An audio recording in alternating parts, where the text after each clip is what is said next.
மருதமலை சுவாமியாம். அப்படிப்பட்ட முருகனவன் ரொம்ப ரொம்ப சின்னவனா சுவாமி.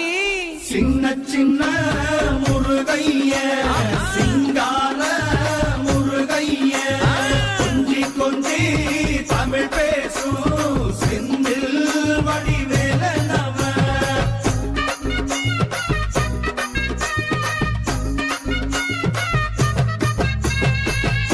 தமிழ் செல்வன் என்பார், சத்குணசீலன் என்பார், மயூர வாகனன் என்பார், மருதமலை ஆண்டவன் என்பார், சென்னிமலை சுவாமி என்பார், சிவன்மலை வேலா என்பார், ஞானபடி வேலன் என்பார், வேலாயுத சுவாமி என்பார், தேவாதி தேவன் என்பார், ஸ்கந்த குரு என்பார், அவ்வையிடம் ஆசி பெற்றவனாம்.